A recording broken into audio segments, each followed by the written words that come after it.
everybody. Pam is here. I'm here. Pam's giving me nightmares about future stuff that could probably will happen, maybe.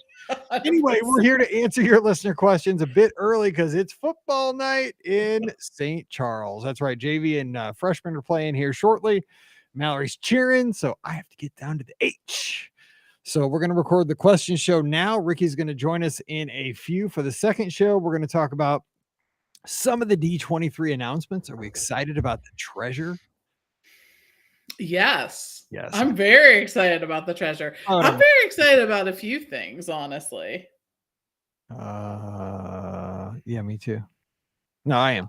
I'm excited for Villains Land. I'm excited for San Francisco at Disneyland. I'm not so excited about that because I did like Pacific Wharf because I just got there and now they're taking it away. Like I like Ghirardelli and You'll like San Francisco, I believe. It will not be that. It just sounds just saying that San Francisco sounds so dumb. It's from Big Hero. I know it is. I saw that. I saw when it first came out on DVD. Like we rented it like way back, and it's the only time I saw it. It was cute. This sounds so funny, San Francisco. And I'm looking expanded Avengers campus.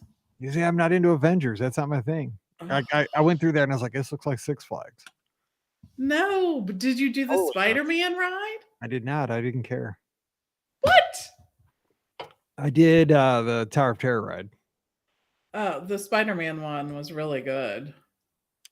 Yeah, probably should. The line was long. I did like the Pim's Test Kitchen. I like the little bitty forks. And the little bitty eggs. How about those? They were so teeny tiny. How the pretzels would go around the conveyor belt and like one would pop out like super small, one would pop out huge. That was a cute little place. I like that. That was fun. Yeah, the treasure, Tron Cycle. So many things that open until spring. Are you kidding me? Come on. Well, that's Friday. We'll get to that. All right. So we're not good at the football game. I can't. All right, let's answer some questions. On his way home, he was out of D23, so he'll have some hot takes. Okay, let me make sure the volume is in the right place. 56. That looks good. And first question. And so if you have questions, we would love to have questions in the comments below. So put them there, please. Did I hit the tweet? Yep, I did. Hey, Jessica. Okay, here we go. Oh, Jennifer's here down the street. She should go down to the H for the football game tonight. All right, here we go. Oh, wait, what number is this? 1254. Yep. Welcome to episode 2154 of the Be Our Guest Walt Disney World Trip Planning Podcast. I'm your host, Mike Rallman from BeOurGuestPodcast.com. And one of the senior agents over at the Magic for Less Travel. Happy Wednesday to you. Hope you are having a tremendous week. Hope you're, getting all the business done that you do in your everyday life, whether it's at the office or in the classroom or out on the streets. If you are somebody who was a police officer, fireman, firewoman, somebody who is out there just taking care of business in the community, whatever you're doing, I hope your job is going well. And if you're a student, hope the school year is continuing to go well for you. So let's make today fun with some great listener questions. Joining me as always, we have Pam Forrester.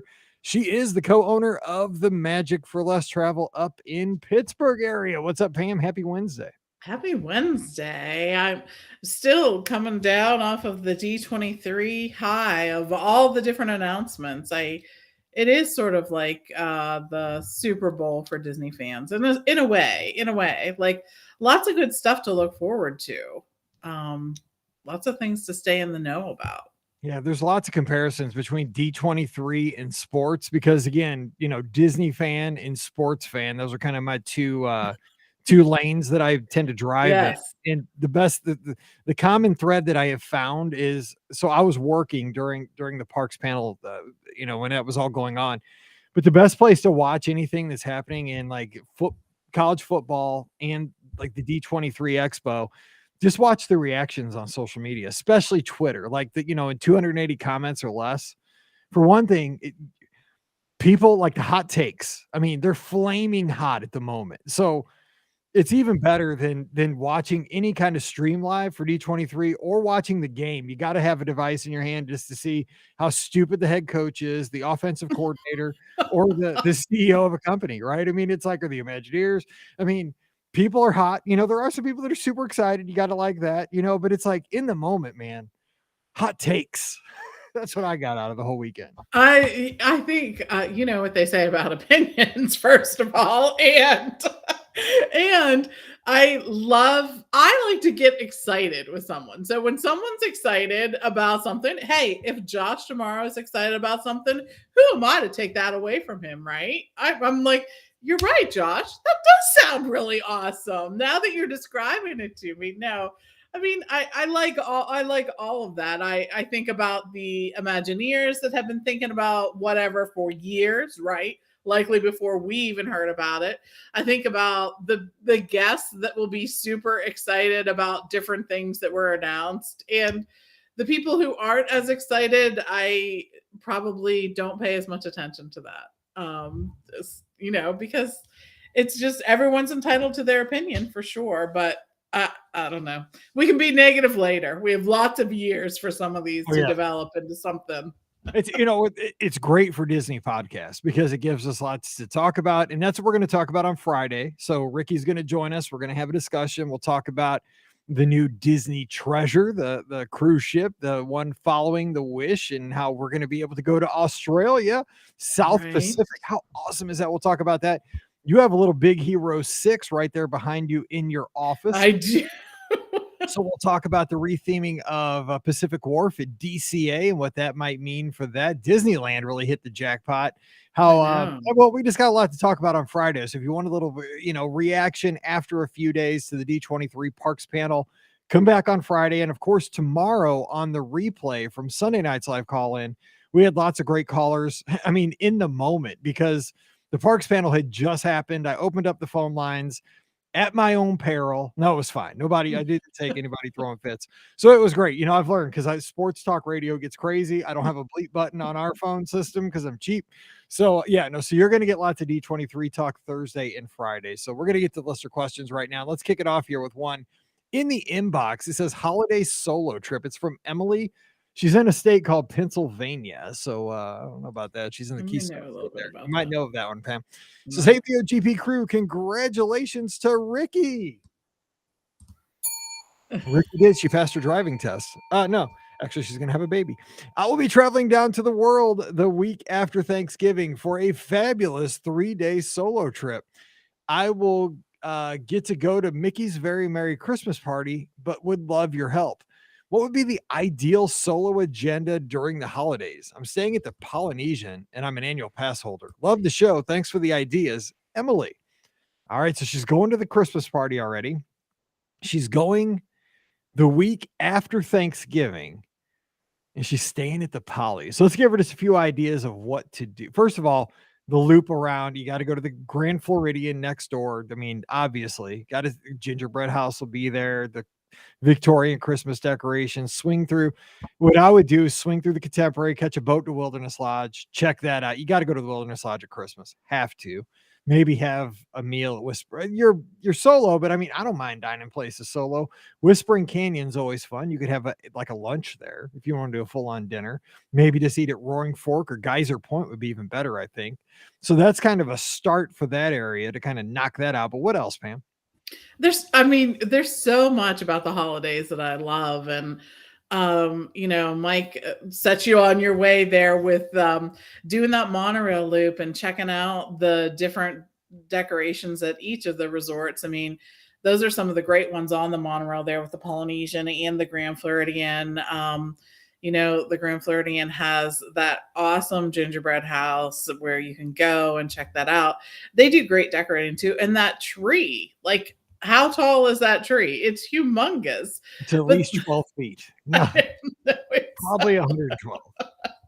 But I think the other things too that I really enjoy are the resorts over at the Epcot area. And you can easily get to them if you're planning a day at Epcot. You can just walk out to Yacht and Beach Club and see both of those. You'll also be able to hit the boardwalk. Another thing now with the Skyliner is you can take the Skyliner from the back of Epcot and head over to the Riv or Caribbean Beach, knock those out as well. But in addition to everything that you can see at the resorts, we also enjoy Mickey's Very Merry Christmas Party. And I think that that's something you may want to consider, even though Yeah, you're going. she said, yeah, she's going to that. So she's Oh, okay. So how did I miss this part? Like, I'm like, must have been she's in. in. Yeah, no, she's got it. Yeah, she's good. All right. So you're going to enjoy that too. I think even if you're alone, it doesn't matter. There's so many things, and you're going to want to see the shows and the fireworks and all of that. And look at some of the holiday merchandise. I mean, they put out some great stuff for the holidays. There's some decor that I think can fit into just about anyone's house there. So pick yourself up something special. You deserve it. One other thing I would say solo. Now, I don't know if you're a runner, but if you are, this would give an opportunity because you're staying at the Polynesian. You could get over there pretty easily. And even if you're not, if you could just take a walk through Fort Wilderness, because we're hitting that time of the year where Fort Wilderness is awesome with the holiday decorations. I'm talking both Halloween, but especially Christmas. And I've done this a few times. We've done this actually as a podcast group. We've actually with big groups, we've rented out the big horse-drawn carriages. Like it's like a wagon. I mean, it held like 30 people, I think. It was huge. And we rented out like 3 of them at a time because we all did hoop-de-doo. But before that, we rented out the wagon and took a loop of the holiday decorations around all the campers and stuff. And it is awesome because everybody has the inflatables and the Christmas lights and the signs. And I mean, it's like going through a little portable community, how everybody does it up. And I would think that's something, to do it's unusual. And it's a break from all the hustle and bustle of like the Christmas party and being in the theme parks. If you can swing it, because you're already at the Polynesian, all you got to do is get over to the Contemporary, catch a boat, and you can walk through there and, grab something at Trails End or, Crockett's Tavern. Make it afternoon or early evening of it. That's what I would say. Yeah, over to the Magic Kingdom, they'll be able to get a boat because they're not doing those routes. Temporary. Yes, I know. So, but just to the Magic Kingdom, that'll be just as easy to do there. But yeah, I think that's a great idea. And I am always like, these people are impressive. The people that I know way better than my house. I'm like, dude, you're kidding. This is a campsite. Seriously. And some of these people do not have huge campers. And I always think, what percentage of your camper was taken up by the decorations that you brought with you? Yeah, like which kid has to stay home so we can bring the 7th, inflatable Homer Simpson dressed like Santa. I know. This is like hashtag goals. I'm just saying. In this space, I can see this wanting to do this in my retirement at some point. It's my aesthetic. I know some people are like into mid-century modern, like really cool. No, gaudy Christmas and RVs. Boom. Christmas vacation. Oh, totally, man. This is Mike in the Midwest times 10. All right, Jessica's got a question here. She says, we're trying to choose between Steakhouse 71 and Hoop-de-Doo Review. And then she follows up. My son loves steak. By the way, just aside, I got to tell you that I think I was talking to you about this. Sorry, Jessica, I got to throw this in. We went to Texas Roadhouse as we do on Saturday nights. We do pretty often. I think I was talking to you. I usually get chicken critters. I got a steak this Saturday night just because somebody was giving me a hard time about I go to Texas Roadhouse and I never get a steak. I got a sirloin. So I almost took a picture, but I didn't. So just so everybody knows, for one time I didn't get chicken at Texas Roadhouse. I actually got a steak at Texas Roadhouse, and it was yummy. There were onions on top of it too. It was really tasty. Back to Jessica's question, because I bet it's better at Steakhouse 71. Anyway, because my son loves steak, but we always wanted to see Hoop-de-Doo, and it's back now. Recommendations. How could we get to either one from Wilderness Lodge? This will be dinner on our arrival night before leaving for the BOGP cruise. Yes. So they're going to be sailing with us. That's going to be awesome. Oh my gosh. Remember the first BOGP cruise when I got sick after we ate at Wilderness Lodge? I'm just saying. I ended up in a wheelchair. Because it was so hot. Yeah. Oh my God. I almost died on the Tomorrowland Speedway because all the fumes, because I had eaten at Whispering Canyon. I eaten a huge meal. They gave me the bucket of soda because I kept asking for refills. I tried to drink a gallon of soda, then went to the Magic Kingdom for extra magic hours, ended up leaving the Magic Kingdom in a wheelchair the night before our first podcast cruise. I was so nervous. Oh, that was one of the scariest nights of my life. And I saw Lou Mangello as Pam was pushing me through the Wilderness Lodge back to our car. Oh my gosh, too funny. He's like, Mike, He's like, what happened to you? I'm like, what's up, Lou? I got to go. Talk to you some other time. Anyway, so, I mean, okay, with Steakhouse 71 or Hoop-Dee-Doo, that's kind of a tough call because they're totally different things. It is. And I was just thinking, what to even recommend in this space. And I think I'm going to say, because based on what you've told us, that you've always wanted to see Hoop-Dee-Doo and it's back. And it is the night before you're getting on the cruise. So I'm guessing you maybe don't have tickets that day. I don't know, probably, but Probably not. and I think say they're probably just doing the hotel. right. So this would be the perfect time to focus on a dinner with a show, because that's what Hoop-Dee-Doo is. And that's kind of where I'm leaning. What do you think, Mike? Yeah, I would say too. I mean, that's kind of a celebration. It's all you can eat. You're going to be able to just go over there. And again, you can explore Fort Wilderness, go over a little bit early, just kind of get the vibe of the place. I will tell you, Scott this week, he's in Nashville for business. He might have found the perfect cowboy hat for this cruise. Because again, we're going to be over the 4th of July. He found the perfect America cowboy hat. And if he does not come home with this thing, I'm going to be so disappointed, because I said, that has to come on the cruise. It has to. Anyway, back to Jessica. Jessica's like, Mike, shut up about all these other stories. Is answering the question. Serious questions. Choices must be made.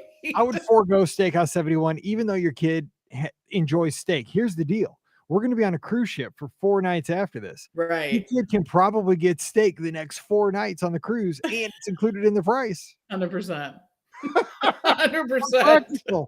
Get 2 steaks on the Wish. I don't care. And get ribs up at the rib place. That's right. You can order steak and then follow it up with a steak. And then for dessert, maybe you want steak. Exactly. You can do that. Yeah. Mason can do whatever he wants, man. He can just eat it up, man. He can just have protein overload. I don't know. Yeah, whatever. It'll be fine. Yeah, I would totally just let him have steak on the cruise and have the fried chicken and the strawberry shortcake and all the fixins and the show. Show's fun. It's hokey. And it'll get you ready for us. You know what I'm saying? Like little pre-show for the cruise. There's not anything much more hokey. No, not a whole lot. Okay, and let's see here. Carla had an email that came in one day ago, and she says, I love this. Did you hold Josh D'Amaro hostage for some of the D23 announcements? That's the title of the email. It says, happily ever after coming back, Run Disney returning to Disneyland, DCL going to Australia. Right. It's possible you held Josh D'Amaro hostage to ensure all these great things you've been talking about. Right. So excellent job. Tip my hat to you guys. Maybe we just bribed him. I mean, did we have a taser? I mean, did we? Maybe we used a Harry Potter spell. Well, I didn't, because I don't know how that works. I know. We always say all we have to do is talk about something, and then boom, the next week an announcement comes out, and literally we have no inside information. It's everything we say is either our opinion or something we heard about, read about, or whatever. We have no insider information. So. Yes, and I've already been corresponding with Nicola. She's one of our Australian listeners who's been a listener of the podcast forever. And she had the question about that rumor of DCL. I know, right? So I was like, thank you. You made us look so dang smart for that question. We didn't talk about it, but you asked a question that everybody's tying us with that. You made us look really good. I know. 100%. That was shocking to me, really and truly. So I'm glad. And you know what? They have, it's not a whole season worth of sailings, but they definitely have some really interesting sailings that are going to be coming up with that. Yeah. We'll talk about that on Friday, because there's kind of something they've done in the past that's similar to what they're doing in Australia. Mm-hmm. It's kind of a market thing. We'll talk about that on Friday. Okay, so here's a question from Jennifer real quick in the live chat. She says, a couple of special events questions. How far in advance can you book Candlelight Processional? And what about tours? Tours are 60 still, right? Tours are 60 still. What happens with the Candlelight Processional dining packages is that Disney releases them and gives a date, and it goes. It should be around that 60-day mark, but we don't, we really don't know if they'll be ready at 60 days or if they'll be ready before then and whatever. So just keep looking for an announcement. Probably since we talked about it, it'll Yeah, be announced within the next 7 to 10 days. or So, before the show airs, between the little window between we record and we publish, which is a short yes. period of time for the Wednesday show. Exactly. But yeah, it is something that is not released on a schedule. And dang, wouldn't we all like Disney to follow their own schedule a little more than they do? I mean, you know. For real. I mean, that's my Oh, as a teacher, that was my whole like philosophy in life. Like, okay, here's the expectation. You meet the yes, expectation, we all live happily ever after. And we're gonna talk right. about happily ever after Friday, by the way. But and that's good news. I'm very happy about that. But I mean, it's like, dude, yeah, exactly. If you're gonna have a rule, follow it. Like every time, like no exceptions. Anyway, Right? But there are many exceptions. oh It's my God, it's so like many. the, English/American language. Yeah, you It just is put full like, of exceptions. yeah, exactly. Let's make it fancy and just put an E at the end of this word. Stop it. Exactly. I Stop it. before E, except after Yeah, C, stop it. or sounded like Alfred, A. my good buddy up in New York says, if you were to choose to go on a cruise, which ship would you say is the best and why? Now, here's what I'm liking about this whole thing.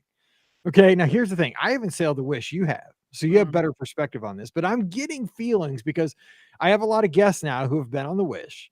And thank you to everybody who books with me because when they get back, a lot of my guests will email, because we send a welcome home letter when you get back. I know it's rough, but we try to help you adjust back to reality. Like, welcome home. Like, sorry. Welcome home. Guess what? You can go on another trip. Let's do it. Uh, yes. but people lots of times will send me a couple pictures from the trip, give me a highlight or two of what happened, a memory they made, something that, maybe they wish would have been different. But it's always, it's always great for me as a travel agent and more importantly, as a Disney fan to get feedback on these experiences, especially new things like new cruise ships, new rides, new hotels, whatever it is. And the thing is, the Disney Wish it's an outlier and it's different than the other four ships from what Yes. what you've said. And here's the thing, it's not going to be everybody's favorite ship, I don't think. But I think that's great because the thing is, if you had carbon copies of every ship, okay, the Magic and the Wonder, they're carbon copies of each other, basically. The Dream and the Fantasy, carbon copies of each other, basically, a little bit different. They have different themes and different bars, Mhm. stuff like that, restaurants. But here's the thing, for the most part, those four ships are very, very similar. Just the Dream and Fantasy are larger than the Magic and the Wonder. Yeah. There's exceptions there, but kind of. The Wish is a different beast, I think, and the Treasure is going to be a different beast. And I think that's great for cruise ships because once you get to sail 3, 4, 5 times, you want to have like on the menu, you want to have variety. Like you want to be able to say, well, this time I might want to do this where the bars are scattered throughout the ship, or, I might do this where I have, shows happening in the dining rooms rather than just static meals. But I mean, they're all good, but Mhm. it's different strokes for different folks. That's kind of how I'm looking at it. You don't want to have everything the same, especially with cruise ships. I like that they're going to make outliers and everything is going to be way different. So I don't know if there's a best for anybody. Right now, I'm excited for the Wish because it's so going to be so different for me, but I'm Mhm. withholding judgment because I really do love the fantasy. I don't know. Pam, what do you think? So it's so funny, because I think that there are so many different opinions. We get poor guests who are confused that are like, I talked to this person and they didn't like this about the Wish, but then I talked to this person and they loved the Wish. Like, what's right? And I'm thinking to myself, there is no right or wrong answer. I will tell you 100% the Wish is my favorite ship. It just is. And I've sailed on them all. And I've sailed on, ships for other cruise lines as well. I really appreciated so much of what the Wish has to offer. Is it going to be your favorite? I don't know. I don't know that it will. And I don't know that it'll be our listeners' favorite. But the only way that you will know how you feel about different things is to go and experience it yourself. And I'll encourage you to really go in with an open mind. I think if you have read negative things that people don't like about the Wish and you go in with that, it just is, as a person, it's harder for any of us to pretend like we didn't hear that, right? I agree. I agree. It just is. As a Disney fan, this is where I think just who you are really can affect your experience. And I mean, you guys have been with me, and you've been with Pam, you've been with Ricky, and Scott's been with us here for the past year or so. Is that you kind of, we're in your ear a lot. I just know how podcasts are. Like you feel like we're friends. We're all friends here because Right. I listen to a lot of podcasts and I feel like I know these people that I've never met that I listen to every morning on the treadmill. And the thing is, in life, I'm very optimistic about things, and I want to find the best in people and the best in experiences. In the wish, yeah, I've heard bad things.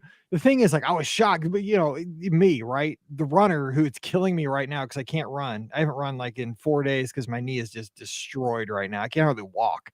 But I heard, oh my God, the track on this ship doesn't go all the way around. I almost fell out when I heard that. Like I'm like, sink that ship.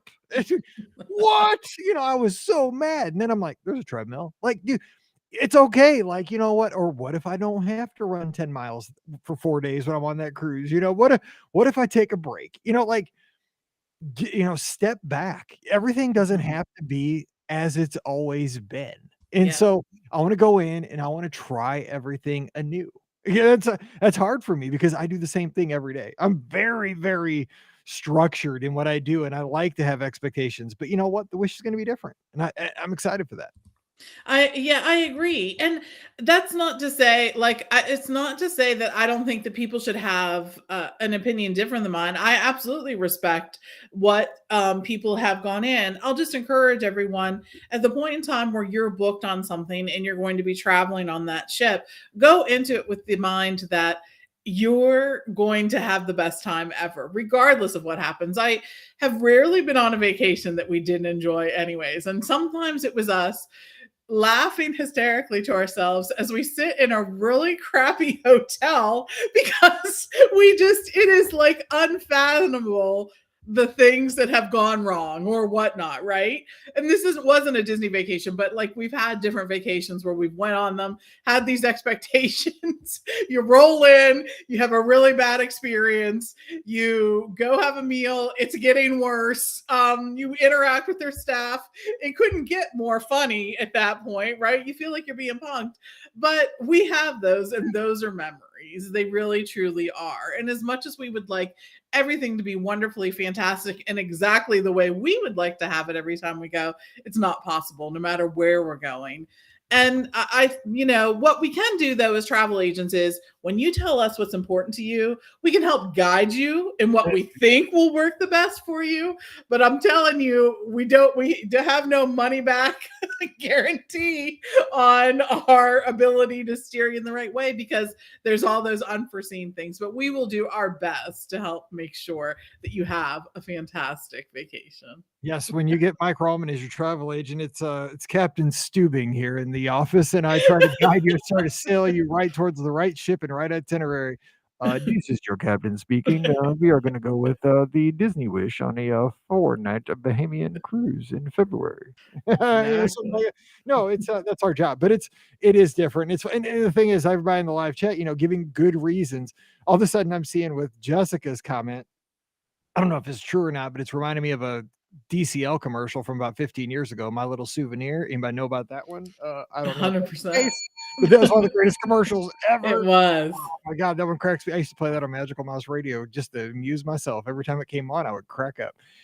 But people are saying, it's about the memories you make. And I promise you, because we have a gigantic group going on the Wish in July. We have the biggest group on our podcast cruise ever.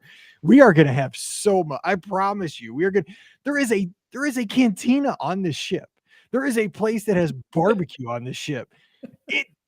There's no way we are not going to have the bomb time. I mean, the entire time we're on that ship, we could be in a rowboat and we're going to have a good time. But that ship is just unreal. We are going to have so much fun. I mean, it's Because going to be hard for me to say it's not our favorite ship because it's going to be so much fun being there with the people we're going to be with. I think that's it. I mean, that's the thing that for everyone who is sailing with us on that cruise, you get the X factor really, and that is the factor that you're sailing with people who will quickly become friends. And that makes everything better. So absolutely consider that in that space. But yeah, each of the Disney ships, every ship that I've ever been on has some good points and some things I would change. But I think that there's fun to be had on all of them. Oh man, so much. I mean, you gotta be careful. We have had That's a crazy thing about our podcast cruises. Like people have made such strong relationships. I mean, like Scott and I met on a podcast cruise. Like we're best Yeah, buds. that's right. I That's mean, right. we've had people meet that have gotten married and have kids. I mean, just saying, Mhm. go on these podcast cruises, beware. I mean, your best friend, maybe you might not even know him yet, but come next July, that could be who you meet. So it's so cool though, because it is so, because you're just so relaxed and you get to have so much fun. There's just, you don't have a care in the world. You just get to be, talk Disney, talk about, if you're sports fans, talk about where you're from. You get to connect, you get to make those connections. And it's the kid, we have a ton of kids on this cruise. We have so many families. I'm super excited for that because these kids are going to be like, because they like, match up better, faster than the adults. For Oh, sure. man, that's gonna be cool. And back in the day, you had to like write pen pal letters. Back, I'm old as dirt, right? You Yes. write them like on cave walls. Now you can just connect, through social media. I will write you, and you'll never see that person ever again. Now it's like, oh, texting 17 times before you ever get to the plane. Stephanie's got a question. Back to the inbox. Pre-Thanksgiving meal question. Dear Mike and the fabulous BOGP crew.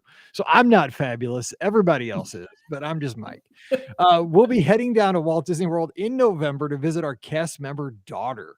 We want to take her and her boyfriend to an early Thanksgiving meal. And I'm thinking we'll try to get Hoop-de-Doo for something new for all of us. The show today brought to you by the Hoop-de-Doo Hoop-de-doo. Pioneer Hall. For Anyway, sure. I noticed they don't have show times on Monday and Tuesday, which I'm assuming means the show is dark those days. I want to get a couple of reservations on different days as backups in case our daughter ends up having to work. If I can't get a second Hoop-de-Doo, where else would you suggest we go for a fun pre-Thanksgiving meal? I'm also running on the assumption that as cast members, they may be blocked from the Magic Kingdom and Hollywood studios during that time. Thanks for your advice. Stephanie's up in Boise, Idaho, home of the blue turf.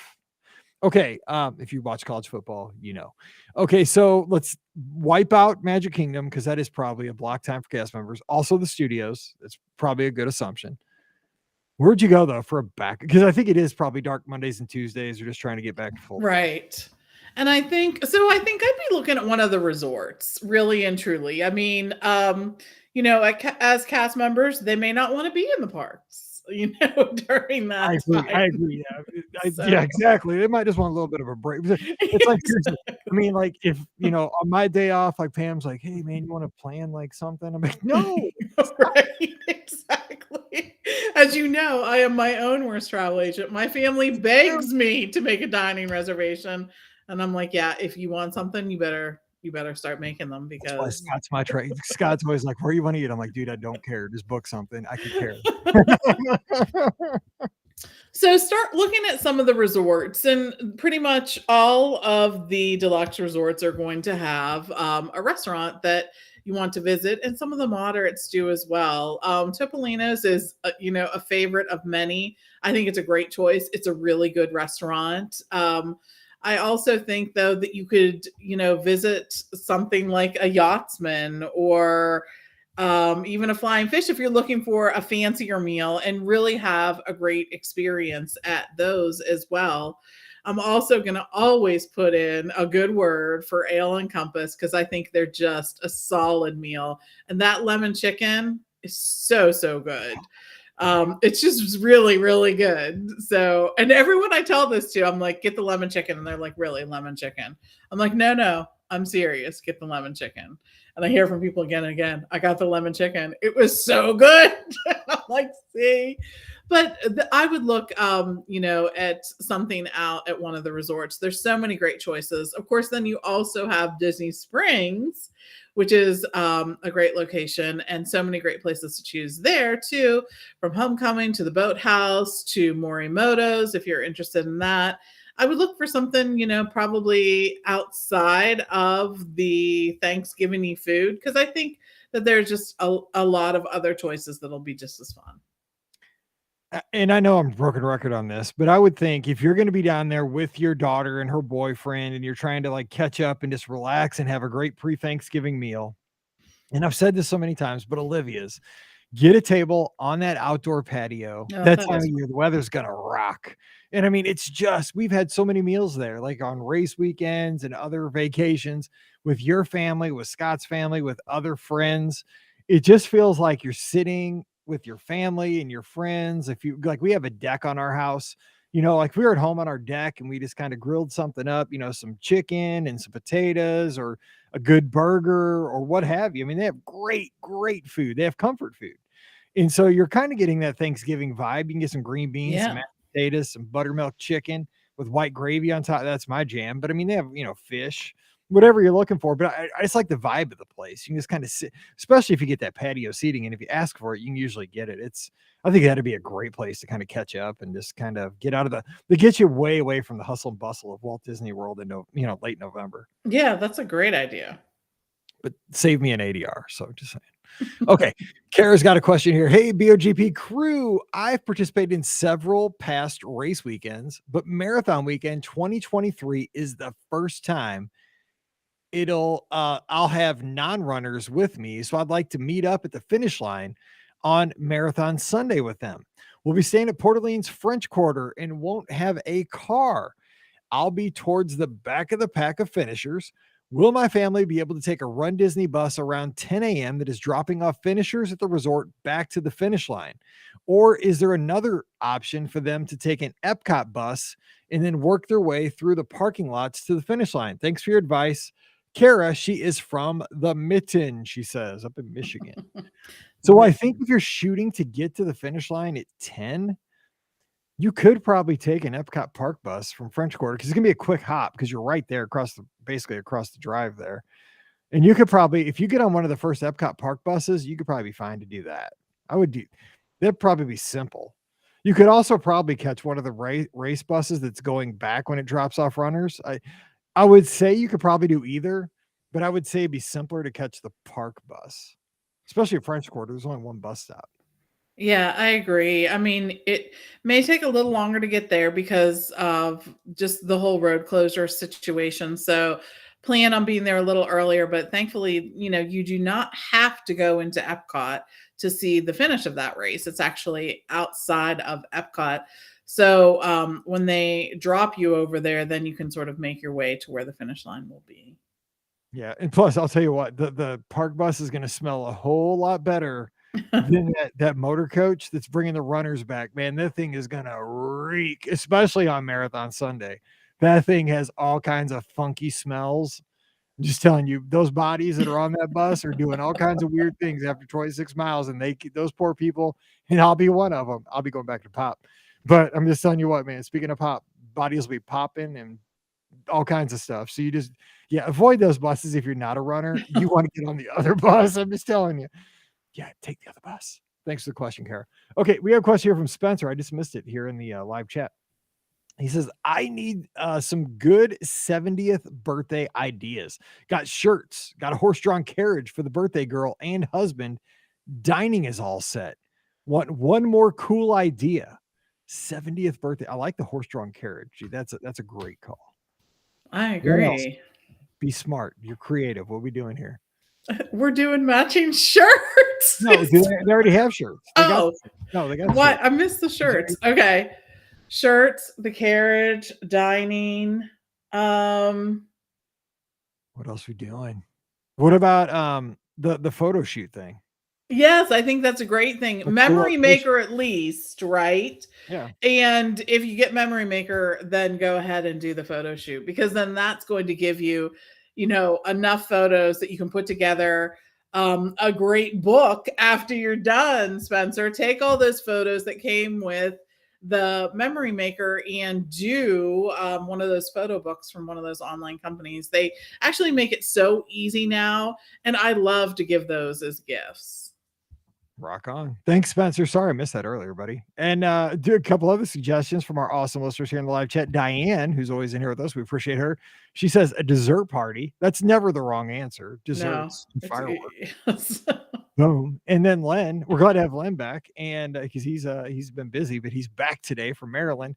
He says possibly Cirque. Oh, yes. Yeah. It'll be a treat. Great things about that show, right, Mike? Oh, dude, that show was great. Those ladies on those unicycles, I mean, like a school of fish. It was great. Like, I couldn't believe they were on unicycles. Like, they were so in unison. I was like, wait, are they really on unicycle? They are. Like, is this for real? Because they were so precise.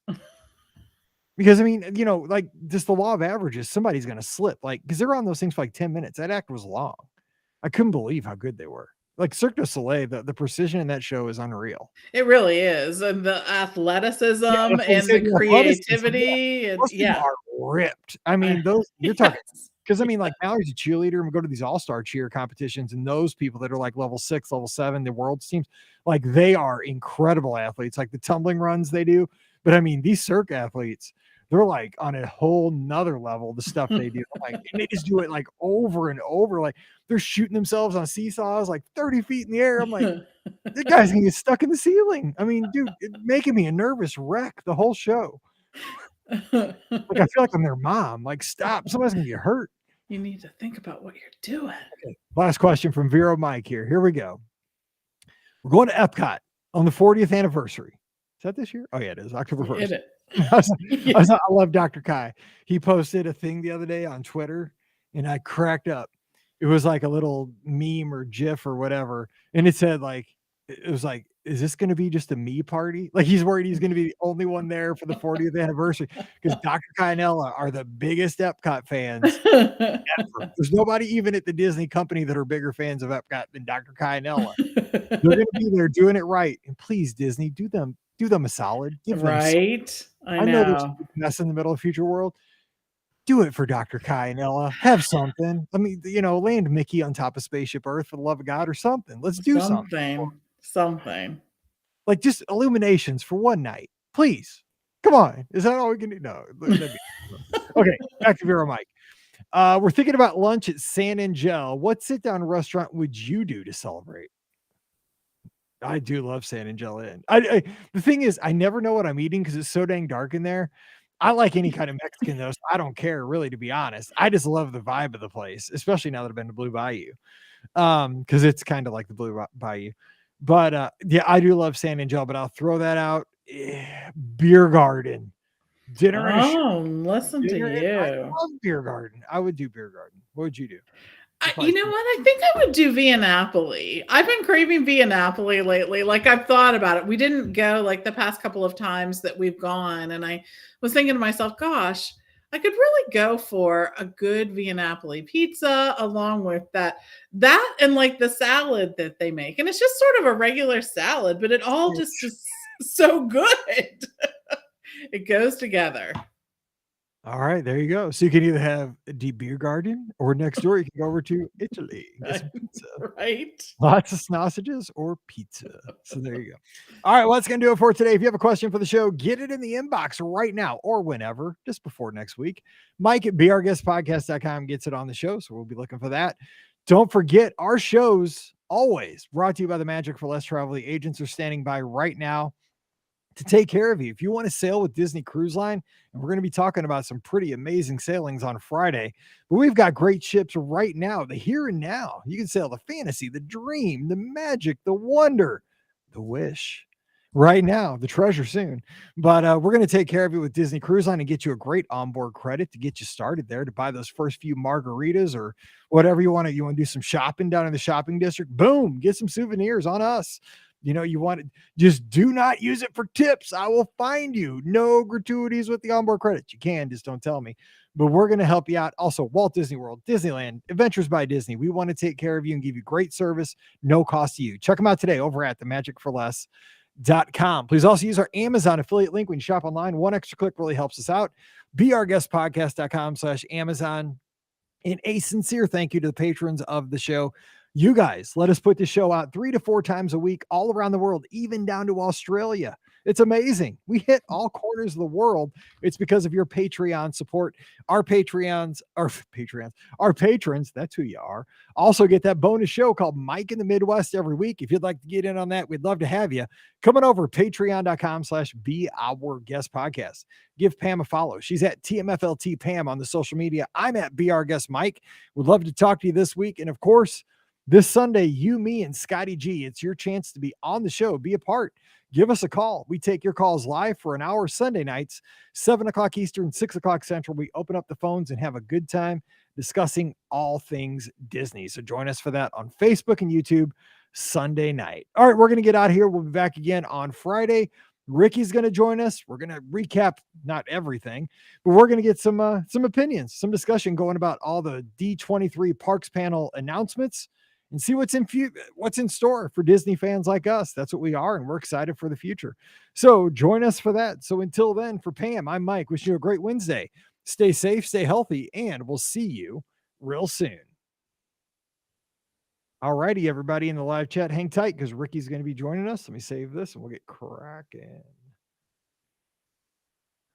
Let's see, desktop. Let me see if I can save this in the right place for once. Episode. Pam's upstairs with Chick-fil-A. 21. 40. What did I say this was? 40. Shoot, I can't remember.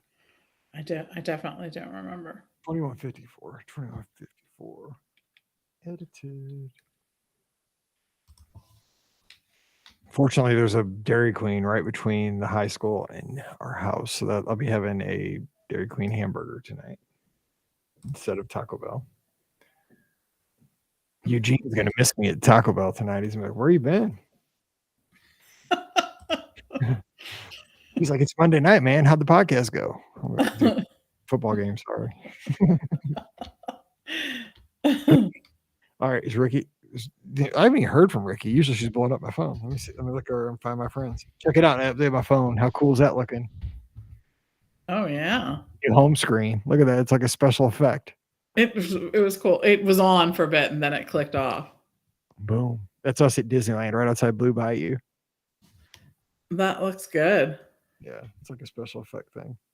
Okay. He shows my weak little circles now that I can't run. It drives me nuts. Oh my gosh, you're crazy.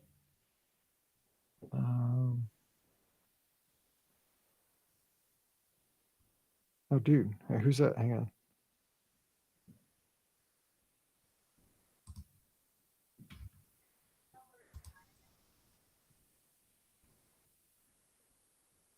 Wait a second. Pamela and Andy. Oh, my nephew wanted to come over.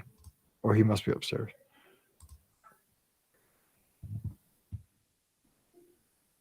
Yeah, we have Chick-fil-A at our football games too. Seriously? Yeah. That's hysterical. Dude, our football is awesome. You saw the helicopter. We had 2 helicopters. That was nuts. Game. The one brought in the game ball, and the other one brought in the Mizzou coach to watch the game. We take it serious. Did you hear Scott's team at his high school? They've given up over 700 points. I would fire that football coach. That's so sad. Dude, we wouldn't have that. I would move. I mean, that's really sad, actually. I mean, like, just the chances somebody's going to fumble and just pick that mother up and run in for a touchdown or, a safety, or somebody kicks a field goal by accident, like from the 2. I mean, the odds of that happening, those poor kids, man, they're scarred for life. I know. Like, it's like they really can't win. He posted a picture of that donkey that kicks field goals, man. I was cracking up. Hey guys. What's up, Ricky? Hey, what's going on? Hey. How are you all? Hungry. Good. Good. I got a bad knee. Oh my I'm gosh. nauseous, so whatever. Don't hurl and I won't crack my knee. So Okay. I'll try not to throw up, but Oh no, can't do that. You go do it off camera because I'm a sympathetic puker. I'll try. Yeah, I find out 8:45 Wednesday they're going to look at it. Oh, that's good. It's bad if I'm going to the doctor. Yeah, I'm like, I can't believe you're going. What is happening? Right? Well, Pam called. Yeah. Okay. So Because I can't hardly even walk. Like oh.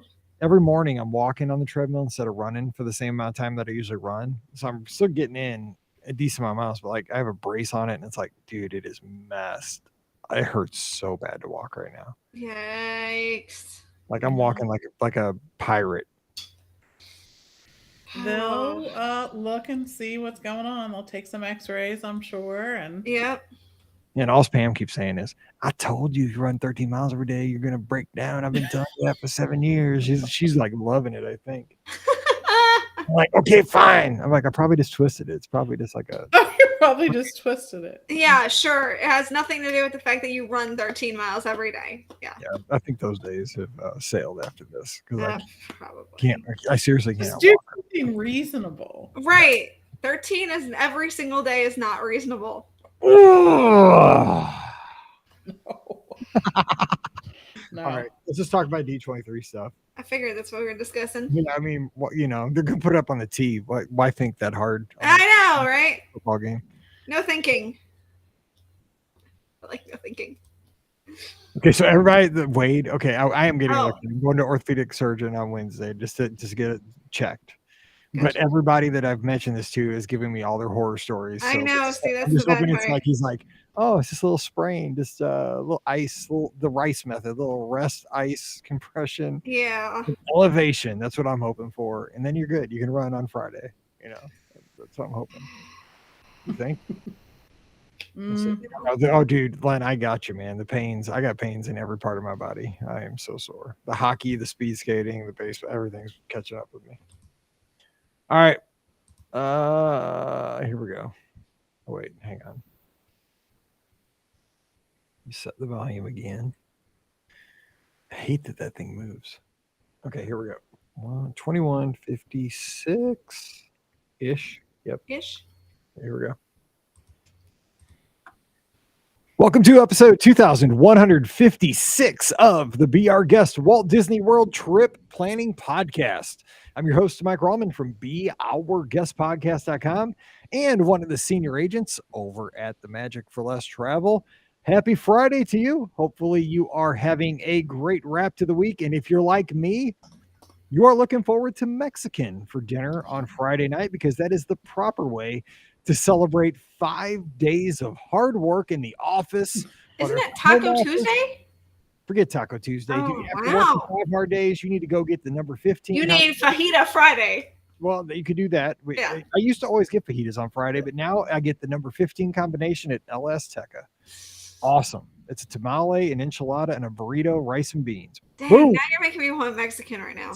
I hate you. You're welcome. You're welcome. I'm telling you, it's Friday. The problem is that the good Mexican restaurant is nowhere near my house, and I can't send Brian to go get it right now.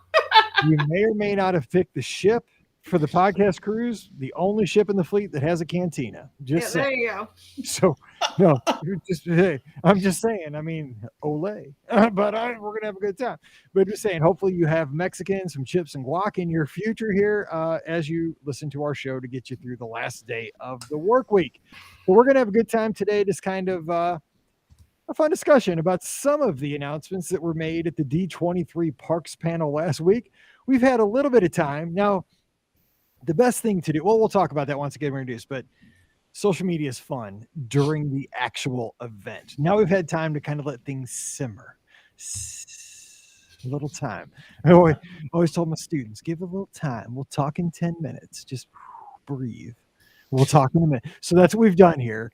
And now we'll probably still have a good conversation. Ricky's joining us from the mouseforless.com. So glad to have her back. Ricky, how is your week? My week is good. First of all, I want to say thank you to everyone who reached out and wished me congratulations. So that was very nice of you guys, and I'm doing good. Things are going pretty decently. So I'm starting to get my appetite back, which is good. I'm hopefully starting to be able to eat meat a little more. Hence the idea of wanting Mexican right now. I'm like, dang, I could really go for a steak burrito, but the rule is Brian has to get it for you I mean, yeah, but like I said, the Mexican restaurant that we like to go to is not anywhere close to our house. Who cares, man? It could be in Tennessee. It's a good half hour away. So in Knoxville, and he has to go get it. I may have texted him though to see if he's on his way home yet, and if he's not, I might see if he can go the other way to come home. So we'll see what happens. That way takes him closer to the Mexican restaurant. Sorry, Brian. You got to drive through, Knox. You got to drive through the Appalachian Mountains, but you got to get that burrito. Just no question. Exactly. So, yeah, I want a burrito now. Thanks, Mike. You're welcome, man. That's what we do here on the Be Our Guest podcast. Sell burritos. Make pregnant women hungry. Thank you. Yeah. Disney news. All right. Also joining us, we have the co-owner of the Magic for Less Travel, Pam Forrester. Pam, what is your go-to Mexican meal? So we have a place we have a couple places that we go to around here. And believe it or not, this is going to sound a little boring, Oh, no. but it is it's a soft taco with chicken in it and corn and a really fresh cilantro crema that's on there. It's just really fresh. The chicken is grilled and whatnot. It's really good. They also have there's another Mexican place that we go to where they have what they call a dance marathon burrito. What? Which is after the dance marathon that happens up at Penn State. And it has spicy spinach and chicken and portobello in this big burrito. It's really good. So yeah, weird. I mean, not your traditional refried beans and stuff like that, but it's really good. Sounds good. I'm up for that. Speaking of your hometown there, my sister-in-law and her best friend Beth, she's a listener of the podcast from way back when we even started. They visited your beautiful city, PNC, over the weekend because the Cardinals were in town, and because they wanted to see Pujols crank a couple homers out, which he did. And so I haven't talked to him yet because I haven't got a chance yet because it's still kind of early in the week as we record. But I told them the one thing they had. What do you think the one thing I told them they had to do besides either going to the ballpark? What I tell them they had? You probably told them Permanente. Yes, I said you got to go to Permante's. I'm like, you get fries on the burger, man, and all kinds of. I know Beth reached out. It wasn't working out that we were going to be able to do anything that weekend, but I hope that they had a good time in our city, and we do have other locations to eat at besides Permante's. No, I said Permante's, man. It's so good because we used to go to the one in Indy. There was one at the mall, but it went out of business after our first trip to Jam Fest. So I was so mad the second year. Like I went to Jam Fest, I mean, to support Mallory, everything right.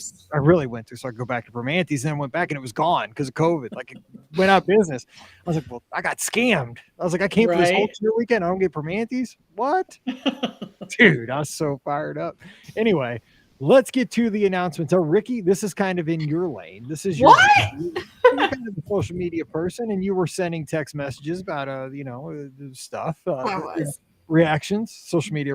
Here's what I was going to say at the top of the show, and we kind of talked about this on Wednesday's show, Pam and I, is that I'm a sports fan and I'm a Disney fan. In this D23 in sports kind of have a lot of parallels because sports fans, like I'm a Mizzou fan, and I just set myself up for pain every year. Like I was optimistic until we went to K-State last Saturday. Got it. We just got killed. Like we should have beat. I mean, K-State's a good team. Don't get me wrong. We have K-State listeners. Jody, shout out. You guys killed us. I still haven't returned your message on Facebook because I'm still salty. I got the message, but I still didn't answer. But I'm not answering it because I'm mad. Because in the Bible, I think it says that if the golden rule, or something, just if you can't say something nice, don't say anything at all. So I just deleted your message. I didn't answer because I wasn't going to send you back angry stuff. No, Jody, you feel this. I get it. You guys were awesome. We still couldn't catch your running back. If forget it. But the thing is, so we're passionate. Disney fans are passionate. Some Disney fans, when these announcements come out, we get excited. Some people just don't get enough. I mean, the hot takes during a game or during D23, they're like surface of the sun hot takes. Yes. When the things are happening, they are scorching hot takes. I live for this stuff. I want everybody to be happy, but I also like to see the Texas fans. I'm sorry, Jimmy, for what Bama, the game. You guys played well, but I mean, it's I love seeing the other fan base that you're going against. I love seeing their takes on I love seeing both sides of all the expo stuff happening on social media. Just as somebody I just like to take it all in. It's crazy. It's insane. The passion. Yes. And the thing is the passion's good because if you don't have a passion, you don't care. When you see the scorching hot takes, that means there is a passion there either way. And that's what I saw this weekend. So that's what I want to say at the top of the show. A lot of parallels. I'm an SEC fan, man, and the hot takes are just blazing hot in the SEC. And other fan bases, I'm sure, have the exact same thing. That's just the fan base I live in. But I mean, with Disney, it's the exact same thing when this stuff's happening. So, Ricky, what was your take overall from D23 and the announcements? I know that I saw a lot of people who were, disappointed with a lot of the announcements this year. And I guess I wasn't. I actually got exactly almost what I expected to see. I had been saying for a very long time, if you asked me the question, what do you expect to hear from D23, Parks and Resorts panel? I said, not much, because, there weren't a lot of rumors coming out, and, looking at what was on the horizon and what I knew had been cut, and what, I just kind of saw as things that were actually coming for, especially the Walt Disney World Resort. Obviously that's what we all are most passionate about. I saw the writing on the wall well before the D23 Expo. I was like, there's not going to be a lot of major announcements for Walt Disney World this year. And there really wasn't going to be a lot of announcements overall, I didn't figure. It didn't seem like, I was equating this more to like the D23 Expo that happened the second year. The first year, or I think it was the second year. It was the year after they announced New Fantasyland, which I'm almost positive that New Fantasyland was announced in the first year. But that year after they announced New Fantasyland, they really didn't have a lot of major announcements for Walt Disney World, because they were spending, all this time, and they'd spent a lot of resources on building New Fantasyland, and they were finishing up and that with the announcements of, okay, these are the things that we haven't fully shown you for New Fantasyland, so we're going to show you this now. So like, that's kind of what I figured we'd see a little bit of in this D23 Expo for the Parks and Resorts panel. And honestly, I got that. I know a lot of people are disappointed. Oh, they didn't show about the Play Pavilion, or what else is going to happen at Epcot, or what about the Mary Poppins attraction, or Spaceship Earth. And if you've been paying attention, those things have been postponed indefinitely or canceled, depending on how you really want to look at things. So I knew we weren't getting any announcements about those things. I've seen a lot of people who are sad that they were expecting a nighttime parade. I can tell you, we're not getting a nighttime parade. It's not going to happen anytime soon. The logistics of having a nighttime parade at the Magic Kingdom are ridiculously difficult. I feel like, especially with how kind of crowded the parks have been. So I don't see us getting one of those anytime soon. Those were a lot of the things that I saw people kind of upset that we didn't see. We didn't see the announcement of when Fantasmic is coming back, which, I don't know, they have an idea, but they still have to work out the kinks of, they haven't run Fantasmic in a long time. So they have a new story supposedly that they're kind of incorporating into it. So I knew that we weren't going to get that too. So, honestly, the things that I saw, I was pleasantly surprised with, and I'm sure we'll get to some of those things. But, I really wasn't disappointed with this year's D23 Expo Parks and Resorts panel. It was exactly what I expected it to be. So maybe I just came in with really low expectations. I don't know. Real quick with World, and we'll get to some of what we're excited about. Walt Disney World, Epcot's getting a major transformation right now. Basically, Future World's getting redone. Right. You got Cosmic Rewind that just opened. You also have Ratatouille that just opened. Mm-hmm. And you got a lot going on there that they're just finishing up. Tron will be opening. Now, I was shocked that it's going to be in the spring. I wasn't. I've been calling that.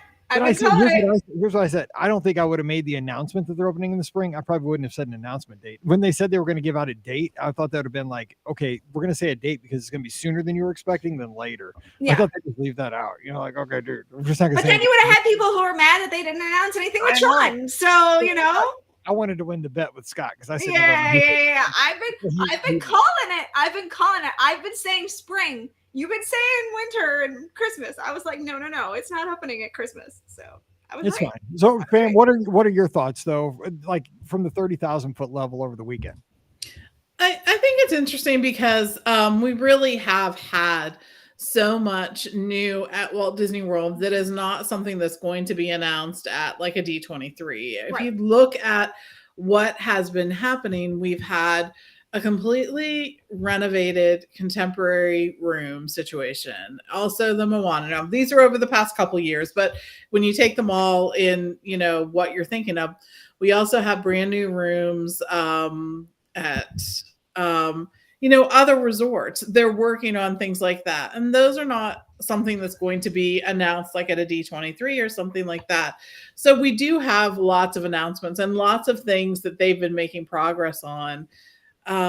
Just maybe not necessarily what people were hoping for. And I understand, people want to hear other things, but I think that we are going to see some really cool things happening. I'm excited about a lot of the things that they announced. And, as we know, some of these are just concept things that maybe won't even materialize. But it's interesting. What other company comes out and says, here are some of the things that we're really looking forward to in the next like 2-3 years or whatnot? I mean, we all sort of get some sort of state of the union from a lot of big companies. But I think it's interesting that it's easy to criticize Disney because they have put this out there already. So then when it doesn't happen, then later on people will be like, oh, remember this? It didn't happen. Yeah. But I think that happens at so many companies, just maybe behind the scenes, right? That people who work for their internally, they know that there was a plan to do this, but they didn't get to it. And I think that that's part of running a business, is that sometimes you're partway into something. And if you don't have the ability to shift and be like, you know what, we thought that this was going to be something that it's not, but for one reason or another, let's just say it won't have the impact we were hoping, or we see the writing on the wall with this one, and it's really not worth us spending any more time or energy into. I think that it's brave of them to share any of their ideas with us and to keep generating this kind of interest in it. So I'm always excited about that. Okay, kind of related to that, because I'm going to ask both of you what your biggest, what excited you the most, which announcement you were most pumped up for, and I'll share mine in a minute. But kind of going along with what you said, I kind of had this conversation with a listener on Sunday Night's Live call-in show, and this is kind of something that surprises me in a good way about the Disney company. That's a little bit different than it's been, that I perceive it's been lately. They announced that they're going to bring back Happily Ever After in some form. It's not going to be the same show, but they are going to use the song. I think it will be mostly the same show, though. I think it'll just have, it'll definitely have Encanto in it. Let's put it that way. If you don't hear, we don't talk about Bruno. I'm wrong completely, but I'm almost certain that that's happening. So they're going to bring that back. And the thing was, and also they're getting rid of Harmonious, which for the love of God, thank you. I know some people like Harmonious. That show is too long. Pam and I will be sad, but you can. Scott loves that show. I mean, Scott has tried to win me over, and I just like, it's okay. Like, it's okay. And I know I loved Illuminations. I'm an old dude. Get off my grass. I have this, like, I love Illuminations. It's like my high school sweetheart or something. I don't know. I can't get over, that it replaced it. I got to get past it. I got to go to therapy. Well, technically, Epcot Forever replaced it. But I know. But I like Epcot Forever better than Harmonious too.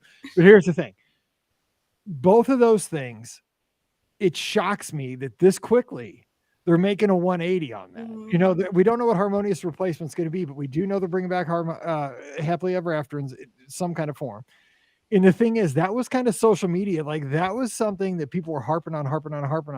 Podcasts, Twitter, Instagram, vlogs, blogs, all that stuff. So let me ask you this, Pam. Is this something, because I think in the past, Disney would have driven something like Harmonious into the ground for a decade. Like, they would not make this change within 24 months. Like, this would be something you're riding out for at least 5 years. I'm shocked how short of a shelf life this thing's going to have. What do you think to that? I'm glad. It sounds like they're listening to their customers. I think that, I think that they probably will still be using the same technology that is existing there in the lagoon. And I think that we've had other things that have lasted a short amount of time, even attractions that haven't lasted that long. So I think that they do listen to feedback. And I think that they also are some things that were maybe not intended to last that long. And I think that's something to think about too. The process for Harmonious started before COVID. And it may have changed very much in what we saw versus what they originally intended and worked on. I remember being invited to an event where they shared some of the music that would be playing with Harmonious, and this took place before COVID. It's that crazy how long of a period of time that all of this really took to come to fruition. And there's lots of different reasons about, that surround that.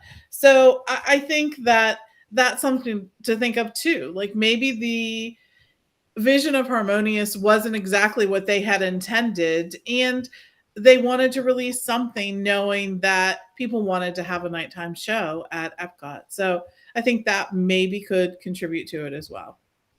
I think it's kind of I mean, you're right. I mean, it's a great opportunity to say this was something we brought around for the 50th. It's run its course. We're going to do something new moving out of that. That's a great opportunity. And like Alfred's saying in live chat, it will be something akin to a Harmonious 2.0. They probably won't use that. If I was Disney, I would not use that name, Right. Harmonious, anymore, because for me, it's just got a negative connotation to it for a lot of people, I think, because it came out during COVID and it was just in a rough time. It's not Harmonious's fault. It's just had a lot of issues. Like people don't like the visuals of those big things during the day, the big tacos, the big water barges and stuff. I mean, I just think they just need something fresh. Even if they're going to use that technology and keep the barges and all that, which they will, they're not just going to sink those things or throw them away, I don't think. I mean, who knows? I don't know, Ricky, what's your take on that? I mean, it would be, I'm optimistic. I'm thinking Disney listened and they're like, maybe people didn't like Harmonious. Let's try something new. And Tanja in the live chat loved it. And a lot of people loved it. And I always say different strokes for different folks. And I love that. I don't have to like everything. I don't. And that's how it works. That's true. I did like Harmonious. I think it's a fun show. I think there are some slow parts to it. But there are definitely parts that I really like. Although a lot of people would say there were some slow parts to Illuminations too. So, exactly. Everybody took out their phone, but I was like, okay, fine. It's worth it. It's fine. Exactly. I mean, I don't know if it's because they listened to, customer feedback or if it has something to do with what Will Run for Podcast is saying of, the premium viewing areas don't have great views of the show. So it makes it a little harder to sell, especially for things like dessert parties and stuff like that. So maybe that could have something to do with it too. It could be a combination of all of those things. It's one of those things where I'm not surprised that they're getting an updated Harmonious or show for Epcot. I am surprised at how fast it happened, though. I really did think that they would hold on to it for a little bit longer, just because when you think of how much they spent on building the barges and everything like that, it was a lot of money. So I definitely think that they will still be in use in some way, shape, or form in the new version of whatever they do. But I'm not upset that Harmonious is going away. I think it's, I like it. Enjoy the show, but it's fine that it's I'm not like attached to it. So I'm fine to see it go. So yeah, and I like Enchantment. I have no problem with Enchantment, but and you know what, Tanja, I love Tanja. She's out in Tennessee. She's one of my guests over at the Magic for Less. She's a great. I consider her a friend because we talk via email sometimes. She's a great Disney fan and very level-headed, and she's got the quote of the day, and it's exactly right. She says, "We're fickle creatures. We complain for change." And complain about change. 100%. Yes. I'm guilty of that, right? I mean, like, oh my gosh, could we just, change this up a little bit? Then no. Whoa. Not that change. Not that change. That's not what I wanted. Which, is ironic. I take this quote a little bit more towards something I think we'll talk about later in the future. And that's the updates for Dino Land USA, which, I mean, obviously there's a whole mess of stuff coming with that. But, that's the exact quote that fits that information perfectly. I've seen people complain about, them changing it out and seen people complaining about, oh, but it was such a terrible area. So, they can't win. Yeah. Thank you for bringing the voice of reason, Tadra, right here into the chat. We love you. Thank you for that comment. Okay, fam, let me ask you. All the announcements, personally, we're all Disney fans. I mean, we're podcasters. We do this because we love talking about Disney as fans. What got you the most exciting after bam, bam, bam, bam, bam? What's the one? What surfaced to the top for you? It has to be the treasure, right? Yes! I mean, I'm just excited about it. If it sails on time, please, for the love of God. I know, I can tell you, and we talked about this a little bit on Wednesday's show, but the Wish is my favorite ship to date. And I know that some people feel the same as I do, and some people don't, and that's fine either way. We went into a whole deep dive on that last Wednesday, but I love the idea of a new ship, and I love some of the innovations that I think we will see on this ship. And I'm okay with things being different. I still love what I love about the other ships. But here's going to be my big confession of the day, right? Not a fan of the classic ships, as they are called. Wow. If I had my choice, I would sail on any of the other ships. Wow. Interesting. All things being equal. I know, right? That is a I hot know. take. People are going to have definite feelings about that, are. right? I need a fajita sound. But Add that to the soundboard, Mike. I know, I gotta get it. It's just a matter of taste. And I'm so glad that some people still love the classic ships. I think that's awesome for them. It's just not my cup of tea. It's not what I'm looking for when I go on the ship. So I'm looking forward to the new treasure for sure. No, that's awesome. Here, you know, I saw Erin Foster she writes the unofficial guide to Disney Cruise Line.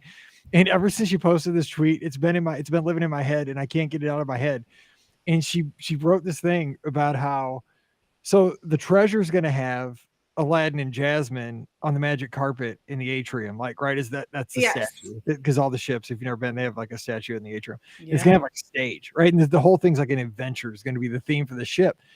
But then you have the Wish and they're like, okay, I'm all kinds of confused because is there not like an Aladdin show on the Wish? Right. Yeah. Yes, there is. So that's confusing. And so on the treasure that has the Jasmine and Aladdin statue with Genie, what does the Genie grant? He grants wishes. Yeah, I get where you're going. I know.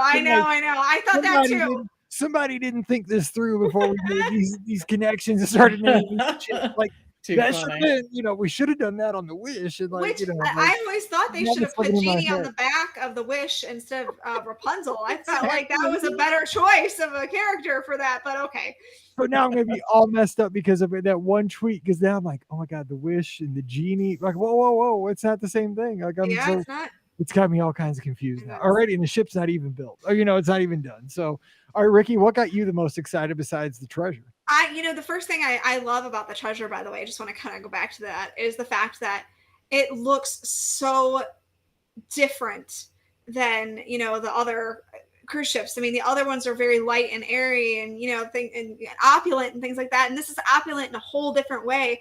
And I really love that they're going with a completely different color palette for at least the lobby. And I'm sure a lot of other areas on the ship as well. So I'm really excited to see the Wish. See, look at you, you doing it too. I'm really excited to see. Yeah, exactly. I'm really excited to see the treasure. And I know I will definitely be booking a placeholder cruise, or actually, I'll probably have to book something before that because I'll probably want to be on the ship well before I have the opportunity to book a placeholder cruise for it. So, it's just I'm really excited about that ship. But I think, of course, there's two things that I was really excited about. The first, of course, is going to be all the, the blue sky announcements that came out of, D23. And I know that a lot of people are, I saw a lot of people claiming that those were things that are actually happening. Like, oh my gosh, Encanto is coming to the Magic Kingdom. No. Not yet. Let's not count our chickens before they're hatched yet.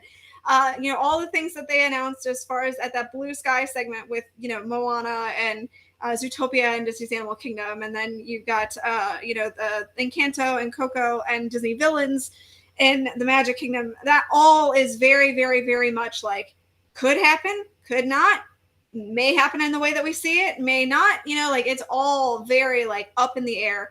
But that's the kind of stuff that I always love to hear about. Like I've, always love to hear about the blue sky concepts, the things that, could happen in the parks, the things that they are excited about.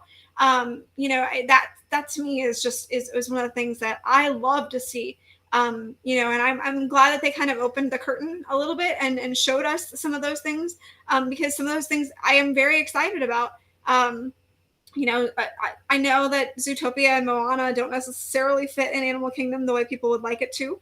But I think that those will be two very interesting additions to a park that, like I've said for a long time, needs some sort of addition, because by the time we get to an addition in that park, it will have been at least 10-ish plus years before there will be something. And trust me, it's going to be a few years before they officially announce anything for what's replacing Dinoland USA or part of Dinoland USA or wherever we go from there.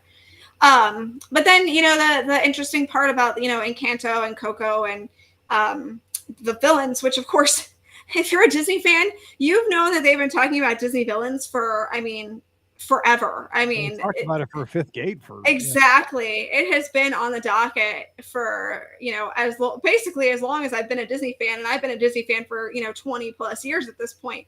So, or, where I've literally been immersed in all things, learning about Disney and stuff like that. So, I think it's really interesting that those are concepts that they are considering for the Magic Kingdom.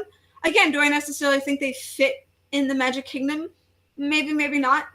Things change and the way the concepts work at in all of the Disney parks. So we could be seeing changes in concepts for, the Magic Kingdom. I do think, though, that we should probably say goodbye to Tom Sawyer Island and the Liberty Bell. I think they're filling in that lagoon, and they're going to use that space for whatever they're planning here. And that's a shame. Yeah, maybe some more. But I think that that's probably where these things are going to go. Because unless they go outside of, I think there's like a road or parking back there behind, Big Thunder, which is where they were talking about. So it's got to be like kind of next to. So yeah, I'm really excited to see kind of what Disney has planned. But keep in mind, these things will be officially announced probably at the next D23. So we'll have to wait at least probably 2 years before we get anything concrete about any of those attractions that, that are kind of on the docket. But they definitely, the one thing I noticed about the Moana one, go back to that at Animal Kingdom, is the fact that I definitely saw a spinner attraction, like Triceratops Spin. And I was like, oh, it'll be probably pretty easy to just retrofit that into something for Moana there. So that's where I figured the Moana section's probably going if they put that there. So, yeah, I'm really excited about that. But then, of course, the thing that's actually coming that I'm very excited about is a Figment meet and greet. What? I'm so excited. Yes. Okay. So my question, because I've done this in 2 different ways. Is it going to be, a life-size version of Figment? Or is it going to be the Figzilla version of Figment? Because I've met both versions of it. So I'm really interested to see how they're going to, incorporate Figment into a meet and greet. So I'm very excited about that. I've met the Figzilla. I didn't know that was what his name was, but I mean, he's a giant, like, Godzilla size Figment. So, I mean, yeah, Figzilla, definitely. I mean, just big. Yeah, cool. Here's what I'm most excited for. And this one, nobody talked about. Nobody saw coming. Run Disney returning to the West Coast in 2020. Yes. Holy smokes. Yes. That's going to be awesome because, I mean, the whole time I was out at Disneyland, because, I mean, here's what I kept telling Scott. Because, again, I was traveling with Scott. We spent the week together out there, our families. And I just kept telling him how awesome Disneyland was. Like, oh, my God. Everybody on the podcast for a decade has been like, Mike, you got to go to Disneyland. I'm like, okay, I'll go. And I just kept, just like, whatever. Walt Disney World's fine. I don't need to go. So, that's what I kept telling myself in the back of my head. These people, like, it's okay. It's only 2 parks. It's a couple hotels. I don't need to go. And then once I got out there, I'm like, I was so stupid. Why didn't I go 10 years ago? This is Disneyland. I want it all. Give me corn dogs. Give me everything. And the thing was, the whole time I was out there, I was like, Scott, I'm so mad at myself that I never got to run a race out here because it's so cool. And he's like, dude, because Scott, of course, ran like 5. Like, he's like, and you know how he is. He's like, I'm telling you what, man, they were awesome. I'm like, shut up. I don't want to know because I wanted to do one. So I just like, that ship has sailed.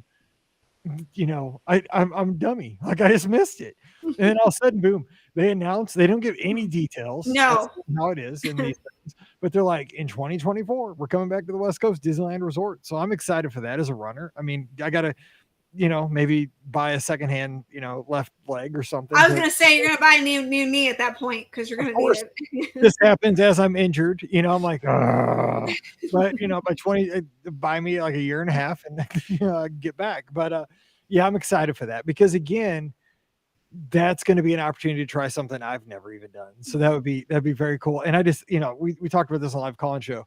The first race on the West Coast when they return, because they haven't run one since 2017. Oh, yeah. It's going to be a lottery to get in that thing. I mean, definitely. It's going to be so hard to get into that one. Good luck. Won't say I'm running that race. Just say I'm going to throw my hat in the lottery to try to get a spot for that, to get a bid. You're not wrong. It's going to be insane, the signing for that. But I'm excited for that. I mean, it's something that I wasn't expecting, and that's the kind of stuff I like. Okay, quickly, let's we got about 8 minutes. Let's go one quick pick. Don't get super involved, but Pam, one more thing that got you excited. So the other thing I'm excited about is the San Francisco, Yes. and I really am. And I mentioned this the other day, but I really am. I love Big Hero.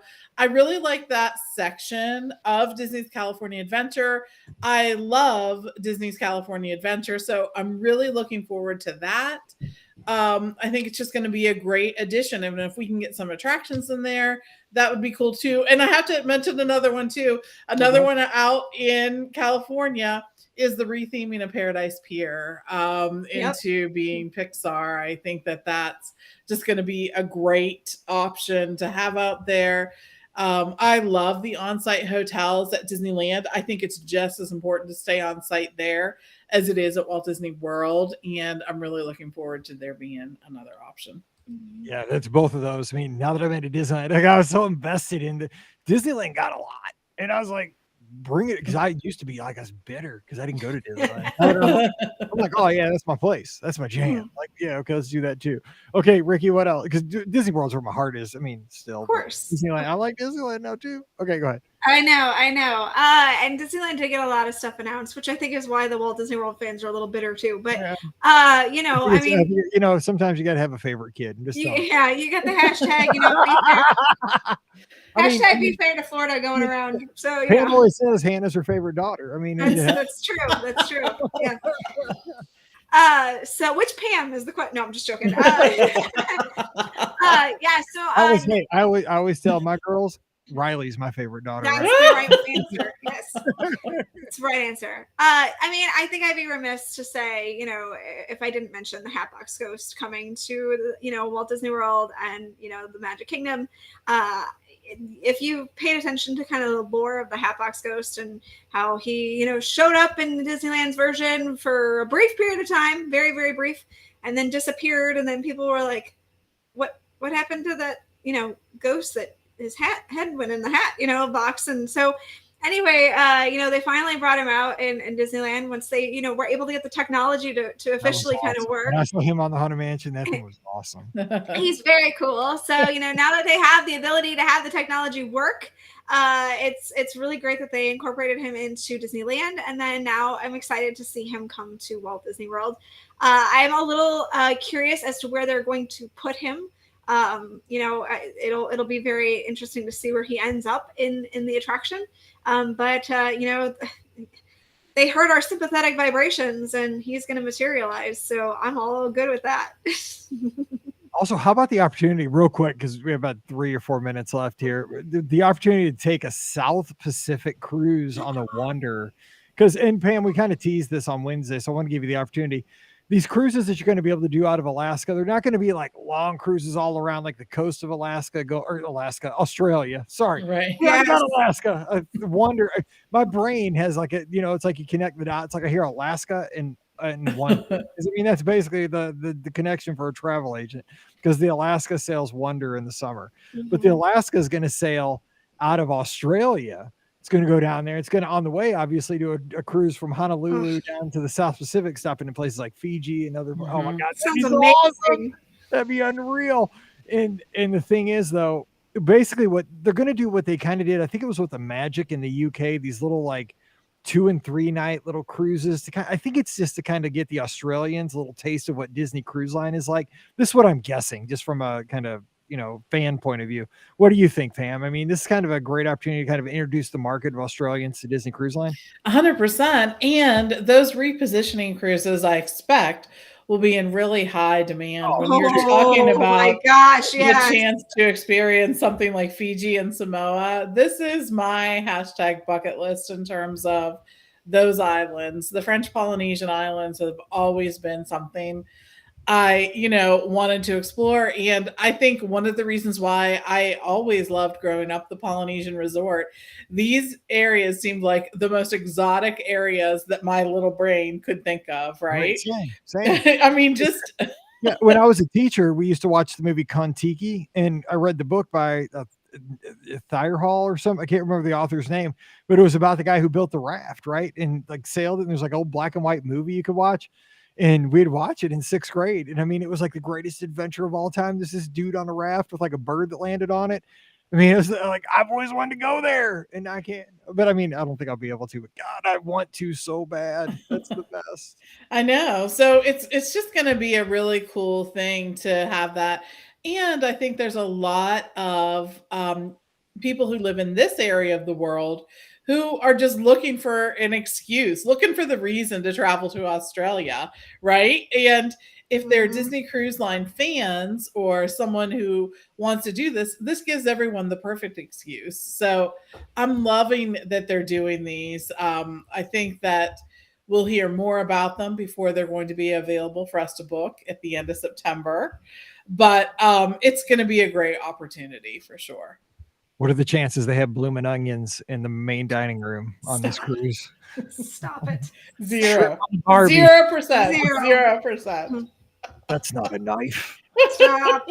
You got to cut your steak. That's not a knife. This is a knife. Your head waiter pulls out like a big old machete. This is a knife. There's all kinds of things you could do with that cruise. I'm just telling you, man, they need to have me in charge of the they don't. Elements. No, they do Here's not. what we're doing in the dining room. Here's what we're doing for the stage. Here's what we're doing for the DJ. Yes. You'd have fun. That'd be a fun cruise. All right, anyway, we're going to get out of here, but here's the deal. Sunday night, let's talk more D23. What got you most excited? Now that you've had a little time to let your fajita sizzle and you can cool down on the hot takes, let's talk about it a little more. And let's talk about what the future looks like for us as Disney fans. Disney Cruise Line, Run Disney, Disneyland, Walt Disney World. Again, this stuff, it's the fun stuff. It's the toy store. Let's have some fun talking about our favorite topic. Again, thank you to Ricky and Pam for joining me for all these shows. We have so much fun talking Disney with you, but most importantly, thank you to you for giving us the time to listen to the shows and be a part of our community, for talking with us on social media. Again, Ricky's at Ricky Nibs. Give her a follow at RIKKINIBS. Pam's at TMFLT Pam. I'm at Be Our Guest Mike. You can catch me on Instagram and Twitter. And of course, if you want to support the podcast, there's 3 big ways you can do that. First of all, the most important way, book your next vacation with us over at the Magic for Less Travel. You won't be sorry, because you're going to get first-class service from the time you fill out that no obligation quote form. We're going to take great care of you. It costs you nothing extra, and we'll take great care of you. Walt Disney World, Disneyland, Disney Cruise Line Adventures by Disney. Give us a shot for your next Disney vacation. I know you're probably an expert. You know how to do all this stuff, but it's great to have a partner in planning. Somebody there. I spent 4.5 hours on the phone with Disney Cruise Line this weekend on Sunday. You don't want to do that. You want to watch football, or you just want to go on a walk. You just want to keep your sanity on a Sunday. Let me do that for you. So we'll take great care of you. Again, check them out over at themagicforless.com this weekend. Also, please use our Amazon affiliate link. It's beourguestpodcast.com/Amazon. That one extra click really does help us out. Thank you to our patrons. You guys make all this possible. If you'd like to support us on Patreon, please come on over, get that bonus show called Mike in the Midwest every week. It's patreon.com/beourguestpodcast. And join us Sunday night live on Facebook and YouTube. It's you, me, and Scotty G. We open up the phone lines to take your calls. We'll be talking anything you want to talk about, but it's probably going to be some of these announcements. 7 o'clock Eastern, 6 o'clock Central, Facebook and YouTube this Sunday night. All right, time to get out of here and let you get on with your weekend. You have some fajitas. Daisy's excited. Sorry. Daisy's ready to go. She's like, it's Friday. She's like Rebecca Black right there in Atlanta, Georgia. So now you got that earworm stuck in your head. So for Ricky and Pam, I'm Mike, wishing you a great weekend. Whatever you do, stay safe, stay healthy, go Vikings, and we'll see you real soon. Dang, Daisy couldn't wait 10 more seconds. It's Brian. I saw my notification that Brian had come home, and I'm like, oh. That's fine. It had a little spice. Yes. Tell Mel to cheer her butt off. That's right. I'll post some pictures on social. All right. Cool. We'll see you guys.